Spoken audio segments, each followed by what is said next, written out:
अगले चैप्टर का टाइटल अनोखा रिश्ता। आज सुबह से कई बार चाची वीर को फोन कर चुकी होती हैं। ये कोई नई बात नहीं थी क्योंकि रोज ही चाची और साक्षी न जाने कितने कॉल्स करते थे, पर वीर का तो दिल जैसे पत्थर का बन चुका था। आज सुबह से कई कॉल्स आ चुके थे और अंत में वीर फोन उठाता है। प्रीति, वीर आप जितना नाराज होना चाहते हो जाओ, पर आज के दिन कम से कम साक्षी को बर्थडे विश तो कर दो। वीर बिना कुछ बोले फोन काट देता है। फिर वीर एक व्हाट्सएप पर मैसेज टाइप करता है, जन्मदिन की मुबारकबाद, हमेशा खुश रहो, हमेशा मुस्कुराते रहो, और सेंड कर देता है। कुछ देर में ही साक्षी का फोन आता है, पर वीर फोन काट देता है। श्रुति के आने के बाद दोनों कॉलेज के लिए निकल जाते हैं। पूरे दिन कई बार साक्षी के मैसेजेस और कॉल्स आते हैं, पर वीर तो ठान कर बैठा था कि वो बात नहीं करेगा। वक्त बीतता गया और कॉलेज में प्रेसिडेंट की इलेक्शन थे। राहुल भी कॉन्टेस्ट कर रहा था और इनकी दोस्ती काफी अच्छी हो गई थी, तो वीर राहुल के लिए प्रचार करने लगा। श्रुति, गौरव, आंचल और प्रिया अपने क्लासेस में बिजी रहते थे। वहीं रोहित और वीर पूरे समय राहुल के साथ कैंपिंग करने में बिजी रहते थे, जिस वजह से काफी वोट्स भी मिलने तय थे राहुल को। पर इस सब का असर ये हुआ कि इनकी रवि बेनीवाल से दुश्मनी हो गई। इलेक्शन हुआ पर राहुल की हार हो गई।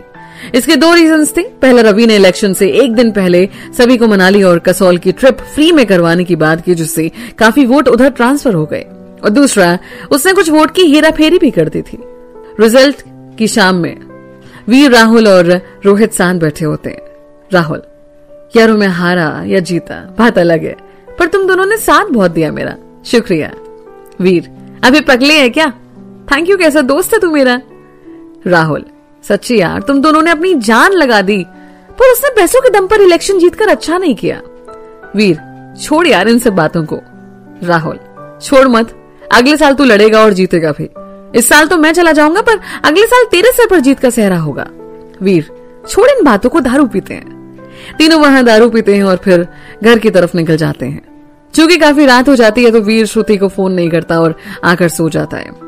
अगली सुबह रोहित उठकर कॉलेज चला जाता है क्योंकि उसका एग्जाम था, पर वीर सोता ही रहता है क्योंकि उसकी क्लास उस दिन दोपहर में थी। रोहित अकेले ही कॉलेज पहुंचता है और प्रिया के साथ अपनी क्लास में चला जाता है। वहीं रवि के कुछ दोस्त रोहित को अकेला देखकर रवि से कहते हैं कि यही मौका है, क्योंकि आज राहुल भी नहीं आया होगा और मैंने पता किया तो पता चला कि वीर भी आज देरी से आएगा, तब तक इससे अपना हिसाब ले लेंगे। रोहित क्लासरूम से बाहर आकर प्रिया के साथ कैंटीन की तरफ चला जाता है। वहां दोनों एक तरफ एक टेबल पर बैठ जाते हैं। वहीं रवि दोनों के पास पहुंच जाता है। रोहित, मुबारक हो रवि। रवि, तुझे क्या लगा था तुम जैसे रवि बेनीवाल को हरा सकते हो और रोहित को गालियां देने लगता है। रोहित, देख भाई तू जीत गया, बस बात खत्म, अब गाली मत दे। रवि, जिसके साथ 10 लड़के होते हैं, वरना क्या कर लेगा तू? और रोहित का कॉलर पकड़ लेता है। रोहित खुद को छुड़ाने की कोशिश करता है, पर उसे बाकी लड़के भी पकड़ लेते हैं। जब प्रिया बीच में आती है तो एक लड़का प्रिया को धक्का दे देता है, जिसे देखकर रोहित अपना हाथ छुड़ाकर रवि को एक चांटा जड़ देता है। रवि और उसके दोस्त फिर रोहित को मारना शुरू कर देते हैं और उसकी अच्छी खासी पिटाई हो जाती है। इसी बीच कॉलेज के कुछ लड़के बीच में आकर रोहित को वहां से लेकर हॉस्पिटल जाते हैं, जहां पर उसकी पट्टी वगैरह करते हैं। प्रिया, चल रोहित, घर छोड़ाती हूँ तुझे। रोहित, पागल मत बन, कॉलेज चल। प्रिया, रोहित तू हालत देख अपनी, कितनी चोट लगी है तुझे। रोहित, प्रिया जितना कह रहा हूं ना उतना कर, क्योंकि एक बार वीर कॉलेज पहुंच गया ना तो सबको मार डालेगा। प्रिया भी समझ जाती है और उसे लेकर कॉलेज जाती है, जहां वो रोहित को लेकर प्रिंसिपल ऑफिस जाती है। इधर वीर भी उठता है और तैयार होकर श्रुति को पिक करके कॉलेज पहुंचता है। आज कॉलेज में सब उसे घूर कर देख रहे थे। वीर मन ही मन आज क्या हुआ ये सोचने लग गया और यही सोचते हुए वो अंदर जाता है, जहां उसे रवि मिलता है। रवि, आ गया तू? अगला नंबर तेरा है। वीर, अबे जा ना, साइड निकल, पता नहीं कहां से ऐसे लोग आ जाते हैं। और वीर उसे धक्का देकर बाहर निकल जाता है। थोड़ा आगे जाने पर उसे रवि की बात याद आती है और वो वहीं रुक जाता है। अगला नंबर मेरे का क्या मतलब है? कहीं इसने राहुल या रोहित या किसी और को चोट तो नहीं पहुंचाई? यही सोच रहा था कि इतने में गौरव, वीर बोलेगा भी अब। गौरव, वो रवि ने रोहित को, क्या हुआ है रोहित को, कहां है वो? गौरव, वो प्रिंसिपल ऑफिस में। वीर वहां से दौड़ता हुआ प्रिंसिपल ऑफिस जाता है, जहां गेट से ही वो रोहित की हालत देखकर गुस्से में लाल पीला हो जाता है। इतने में श्रुति आ जाती है। वीर अंदर जाकर पहले रोहित की तरफ देखता है और फिर शांत होकर, रोहित चलते हैं। प्रिंसिपल, ये यहाँ कंप्लेन करने आया है। वीर, सॉरी सर, वो गलती हमारी है, आगे से ऐसा कुछ नहीं होगा। वीर रोहित को वहां से हाथ पकड़कर बाहर ले आता है और ग्राउंड के पास जाता है जहां पर रवि और बाकी सब बैठे थे। वो रवि के पास जाता है और उससे बस, वीर, आज तूने अपनी जिंदगी की सबसे बड़ी गलती कर दी है। मेरे लाल, अपने जिस बाप को बुला सकता है बुला ले। वीर रवि का जवाब सुने बिना रोहित को कॉलेज से बाहर आ जाता है और गेट के पास रवि और उसके दोस्तों का इंतजार करने लगता है। कुछ देर बाद सभी बाहर आ जाते हैं। वीर रोहित को एक जगह बिठा देता है और बाकी सबसे साइड हटने को कहता है। वो अपनी वॉच निकालकर श्रुति को देता है और रवि के पास जाता है। रवि, आजा आजा, तेरा भी काम निपटा देता हूं। वीर कुछ नहीं बोलता, बस उसके मुंह पे एक जोरदार पंच मारता है जिससे वो वहीं गिर जाता है। बाकी सबको भी मार मार कर वहीं अधमरा कर देता है। फिर वो रवि के पास जाता है, उसका कॉलर पकड़कर उसके मुंह पर घूंसे बरसाना शुरू कर देता है। उसके मुंह से खून ही खून निकलने लगता है। फिर उसके दोनों हाथ पकड़कर मोड़ देता है और हड्डी तोड़ देता है। फिर उसका एक पैर। इसी बीच कुछ पुलिस वाले आकर उसे छुड़ाकर अपने साथ ले जाते हैं। इधर रोहित और बाकी सारे दोस्त भी पुलिस स्टेशन पहुंच जाते हैं। राजीव और उसके बाकी के दोस्त भी आ जाते हैं। वीर को अभी जेल में नहीं डाला गया था, वो सबसे अलग बैठा था और उसके बाकी के दोस्त एक साथ सभी ये बात कर रहे थे कि अब इसे कैसे बचाया जाए।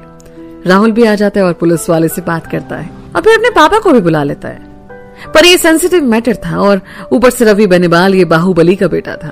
दोपहर से शाम हो जाती है पर सब वहीं बैठे रहते हैं।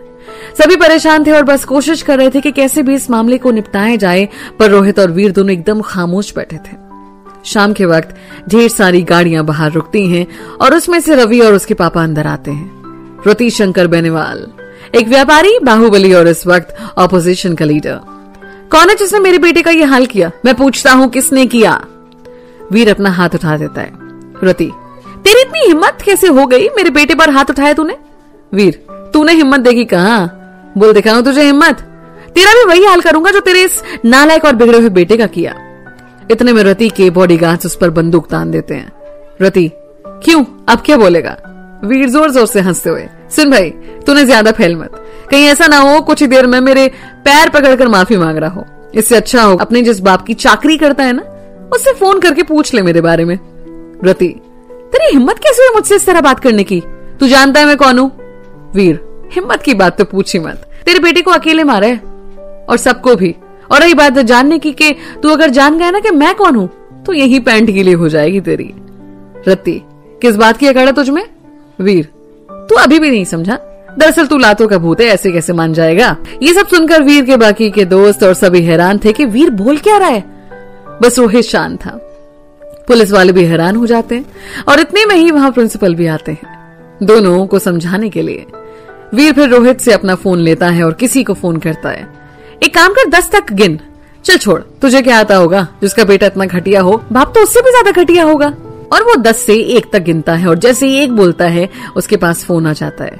रतीश शंकर के होश उड़ जाते हैं जब वो साइड से बोल रहे आदमी की बात सुनता है और जैसे ही फोन कटता है वो वीर के पैरों में गिर जाता है। रति, माफ कर दो सरकार, भारी भूल हो गई, अपना बच्चा समझकर माफ कर दीजिए, आगे से भूल नहीं होगी। वीर, समझाए अपने बेटे को, अब अगर आगे से कोई गलती होगी ना तो शायद तुम इसका चेहरा भी ना देख पाओ। रतीश शंकर सर हिलाकर पुलिस वाले के पास जाता है।